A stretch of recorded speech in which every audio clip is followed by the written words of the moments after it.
Welcome to the Velvet Door, where inside we talk about all things that are worthy. And I'm your host, SJ. And today I'm here to give my opinions about how I feel about this election and why I'm a little annoyed with what I'm seeing and the tap dancing I'm seeing out here. We have to speak on these things, okay? So let's jump right into it. All right, so we're gonna get into a few things. At first, I just want to just put my opinions on the table, do a little quick rant. So try to stay with me. I may go all over the place, but stay with me because I have a message. And if we're gonna go with this, what we're seeing around social media, so that way you're not just taking it from me. You can see for yourself what's out there. Okay. So what I'm feeling today, I'm feeling low-key hurt. Not hurt at the fact that Biden may become president, and there's a toss-up that maybe even Trump, can still be in the run to become president. Not hurt because of that. Not hurt. But I'm really hurt at the fact that we are actively looking at Black people and their power in this country decline. Let me say that again. We are looking at Black people and our power in this country decline. And it's a very open secret that no one wants to address. But we are seeing how especially the Democratic Party is pushing for the power in the Hispanic Latino vote. And not just in their votes, in their communities, in their needs and their wants. We are also seeing the population of Latinos are now at 18% in this country. And as they say through their census, that Black people are still at roughly 13.4% in this country. So there's a lot at stake here for Black America.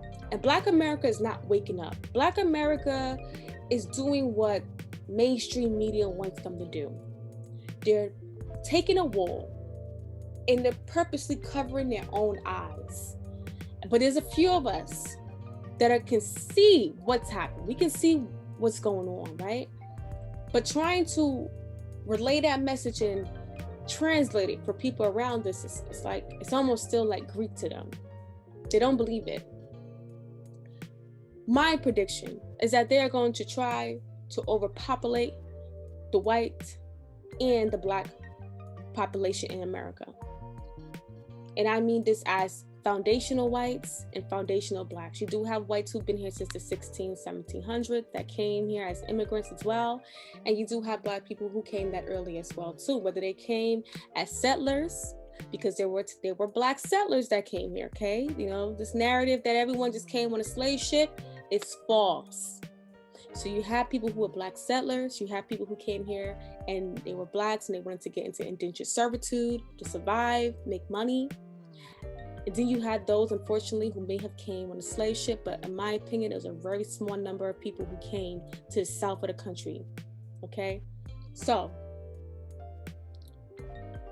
with all that being said, I predict that they are trying to wash that out.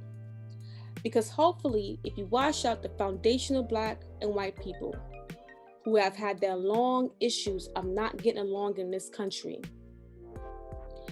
you can neutralize the problem by having an influx of mainly Hispanic and other people who are trying to flee their regimes abroad. So that's my theory, and some people may agree, some people may not agree. But Biden has said vocally that if he wins, he is going to grant 11 million immigrants into this country. Now, it's not that we're against 11 million immigrants trying to seek refuge, right? Refugees. We're not against that. The issue that we're having is that, and as we've seen in the recent decades, is that when we start getting an influx of these people coming into the country, they don't go to Middle America. They're not going to Montana. They're not going to North Dakota. They're not really going to South Dakota or all these other mainland places with a lot of open space. They're coming to inner cities. They're coming to populations that has mainly Black. And also when they're coming from where they're coming from, they come with their own agenda. And in their agenda, a lot of times their agenda does not include the Black people around them. And we're actively seeing Kamala Harris say as well,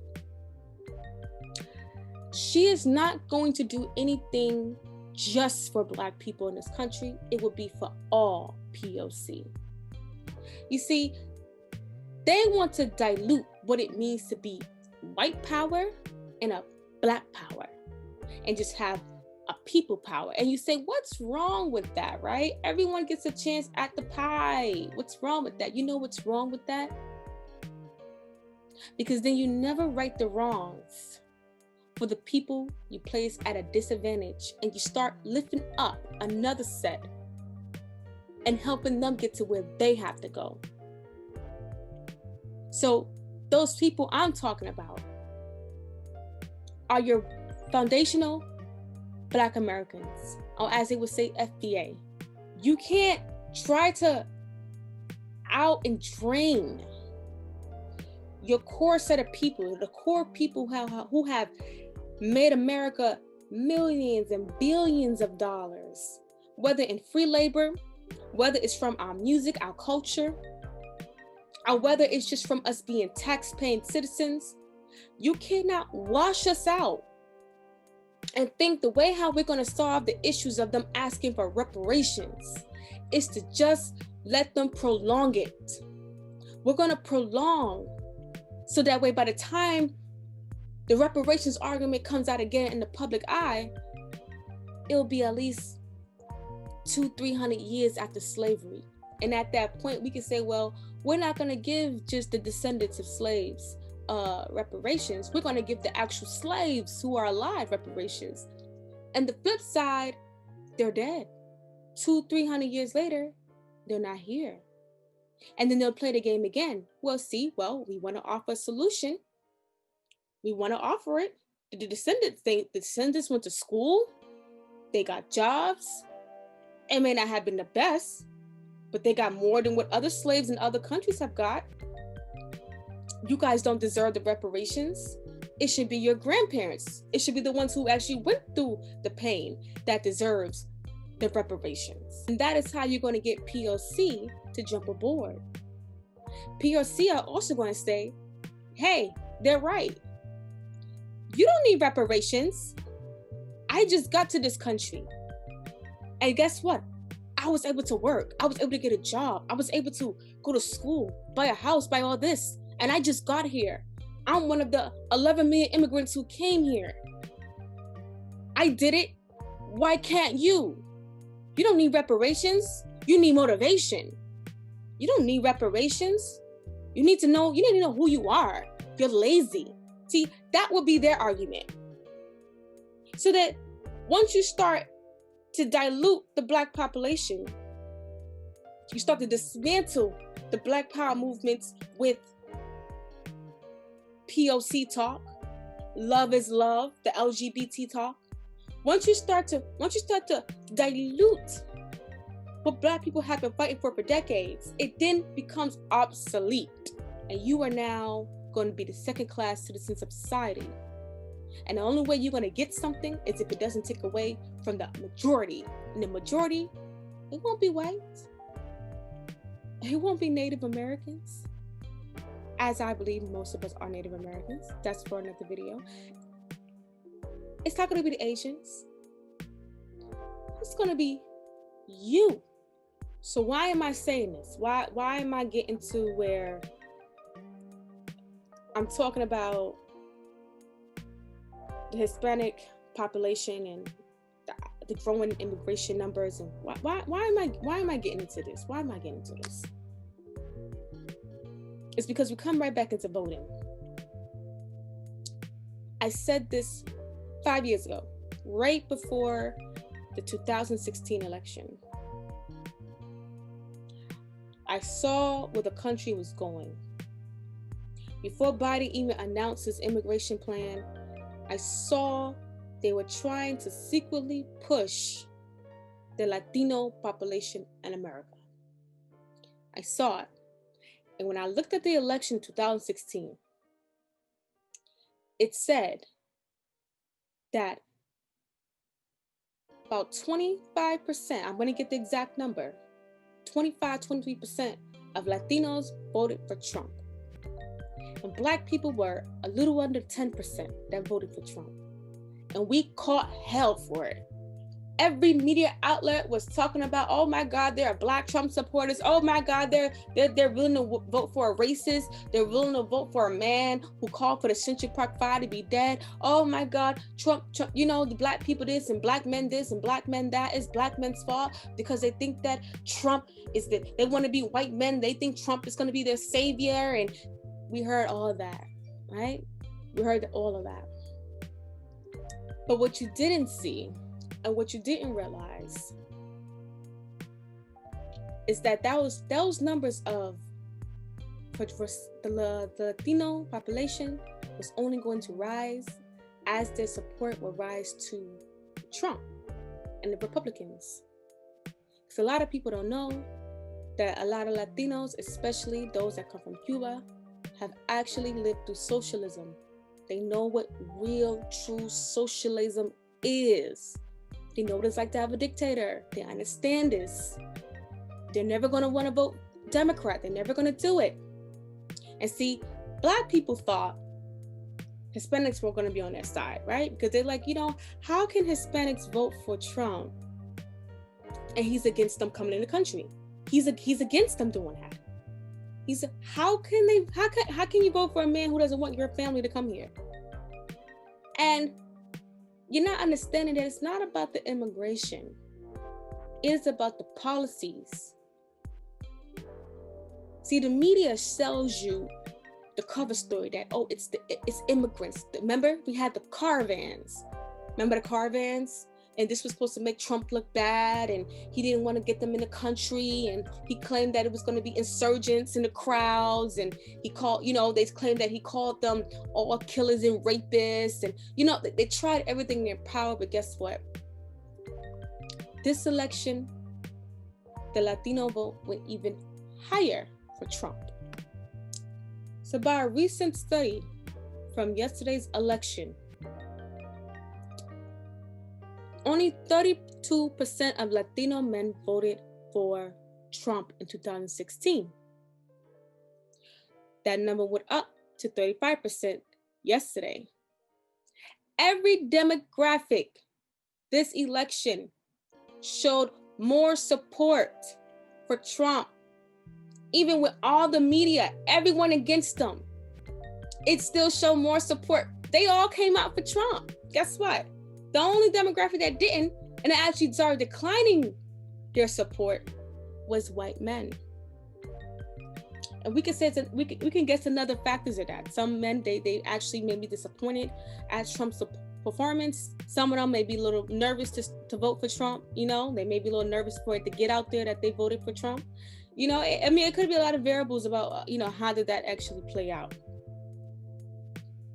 But nonetheless, it played out, right? That's what we're seeing. That's what we're looking at. So why? Like I said, once again, why am I bringing up the Latino vote? Why am I bringing all this up? Why am I bringing all this up?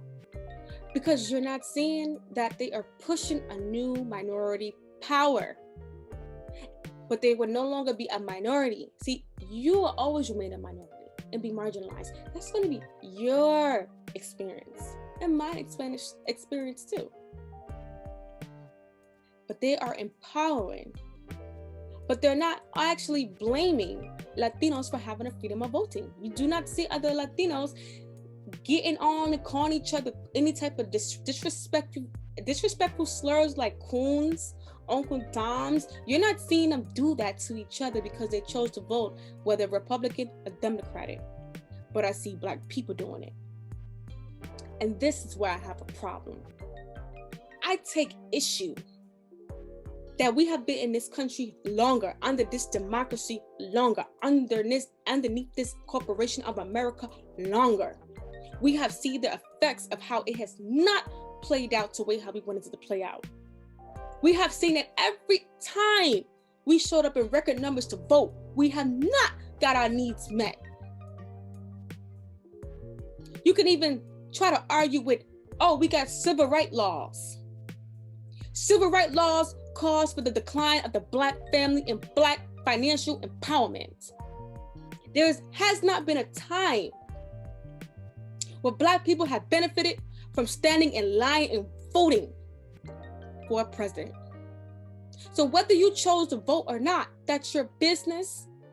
And if you don't vote, we understand why. And this is why I say there should be some type of boycott on this government before it's too late. Black America, this is your last chance to make a stance. You are watching them, not whitewash you. Ethnic cleanse you in a very secretive but very open way. You are watching them do it. And you are standing by and praising the fact that just because your county and your state turned blue, that means that you have now progressed and you're doing better and that the world is just going to be a happy place. Did we not forget the Democrats are the same party that was for the slavery? I think did we forget about that? When they gave you that lie, the party switched. Since when parties switch? Parties don't switch. They just try to target new demographics to get aboard.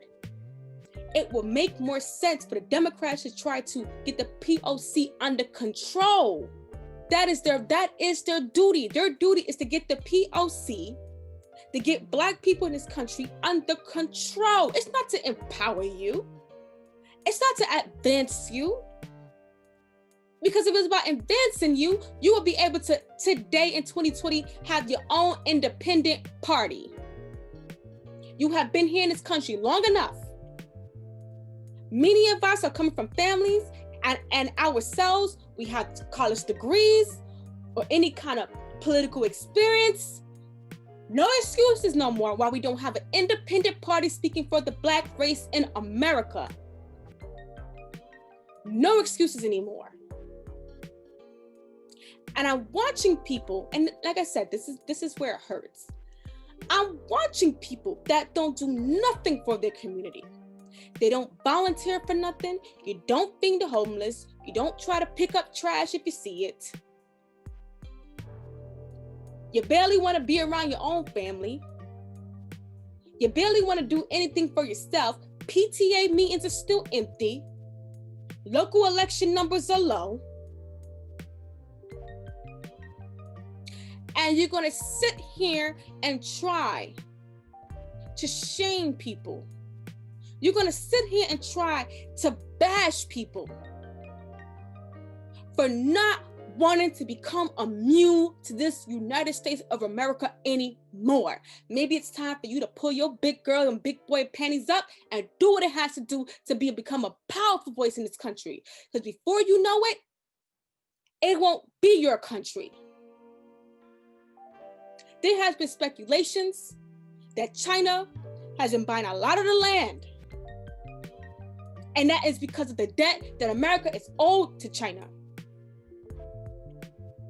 So while you sit there at home, judging from the tips of your fingers at the comfort of your homes that may no longer be your home, understand that if it was ever going to be a new democracy coming into this land, if it's a foreign entity that came here, we will have no one speaking for the Black community because we relied on two white politicians that would never fight for us. We never put our foot down. We never put the same energy to vote into building our own political game. And because of that, you are starting to see this POC talk. You see, back in the days, even when I was a kid in the 90s, 80s, 70s, and the 60s, and so forth, it was about black versus white. Immigrants came second.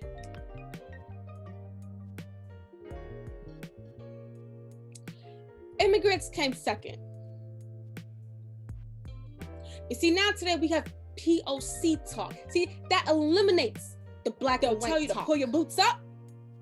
Now it's empowerment. Time and the empowerment of the POC. And they may even tell you that. And we have shown time and time again, POC do not give a damn about your problems in Black America. Because see, you don't actively, a lot of people don't, black people don't actively be around white people every day. A lot of black people who are living in highly dense areas that's nothing but black people, you're not around white people every day. You're not. You may see them at work, but on an everyday basis around your neighborhood, it's just you. It's you and your POCs. And so your POC is going to tell you and show you what their solidarity is to you. And if you lived in major cities, then you'll understand that POCs have their own code that they stay on. And the only time they need to stay on POC code is when it's time to get something pushed through you for them. But see, you ain't pick up on the game. You're too busy worrying about being accepted. Take it for what it is. Under this corporation of America, you are not going to be accepted. So therefore, it's time to make a way for yourself. It's time for us to start making rules of our own. Demanding tangibles. We don't want emotions. We don't want diagrams that just show blue. We don't want arguments on Facebook about who's red and who's blue. From black, red, blue, we're sick of the colors. We're tired of this rainbow that they have now watered us down to as a people here. No. It's time to fight back economically, and if we're going to play their game, politically. But we cannot play their game underneath their party system. It will never work. It has shown you it will never work. The Republicans were a black-made party. We have been shown that even when we created our own political party, they took over that, right? Just like we say, oh, we made a Black Wall Street and they destroyed that too, and we did this and they took over that too, right? But they can't do it forever. They can't do it forever. So you have to keep building, keep striving, keep going.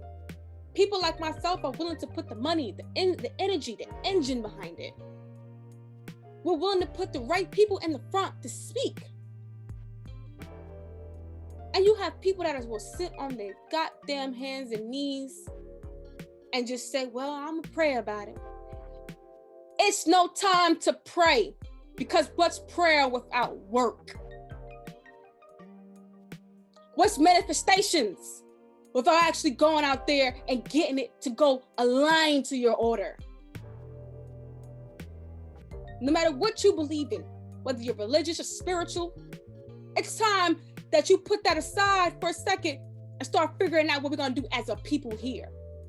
The differences that we may have in our belief systems, you're not one-upping anyone because you may believe more in the moon, the stars, and the other one believes more in the Bible. Listen, you're not one-upping anyone, but you make yourselves look bad.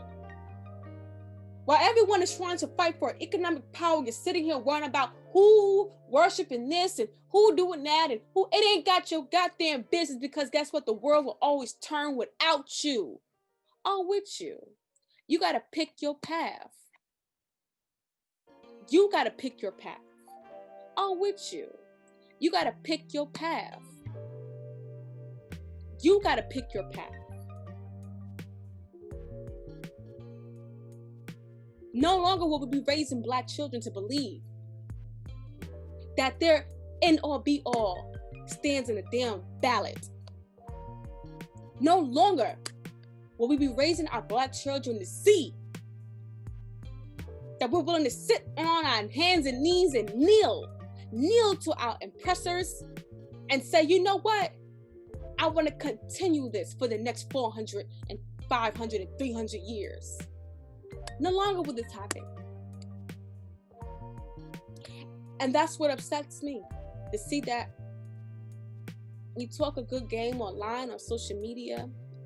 You know, we really be riled up.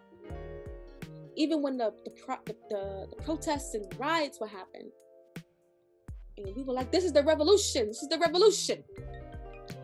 Then the revolution came and went, and you're right back at the polls, voting against your own kind, voting for your own demise. No matter who's the president, you got work to do. They are already predicting by 2050, the median Black wealth income will be $0. Okay, let's say that again. $0. You can't take your ballots and cash them in and put that in your bank account. You can't stop Agenda 2030 and them speculating that we have aliens. You can't stop that with your ballots, because that goes beyond presidential influence and power. Because as we know, presidents are not the real true powers of these type of societies. So you can't take your ballot to go to bed and go to sleep with you at night. It's time to wake up. Black America, if you don't act now, if we don't get it together, we will be left behind. So once again, I hope you guys enjoy my rant. And this is the Velvet Door. Thanks for stopping in. Check out my next video. I'm gonna scroll through social media, see what's going on out there, so we can get some, get some feedback on what I'm seeing. Because I don't just want to say that I'm seeing these things. I actually want to show you guys what's going on social media. If you're not on Twitter, if you're not on Facebook or Instagram, I'm gonna do the next show where we're talking about this, right? I'm gonna get some commentary on what we're reading, what we're seeing. I'm gonna give some feedback, okay? So like I said, this is the Velvet Door. We're inside. We talk about all things that are worthy. I'm your host, SJ, and I hope that you like and subscribe. Leave your comments below. Leave the comments below, okay? If you have any organizations that you would like to be shouted out and talked about and expand on, or you would like to have an interview or be featured, let me know. Put it down in the comment section. Like the video, subscribe, turn notifications on, and I'll see you next time.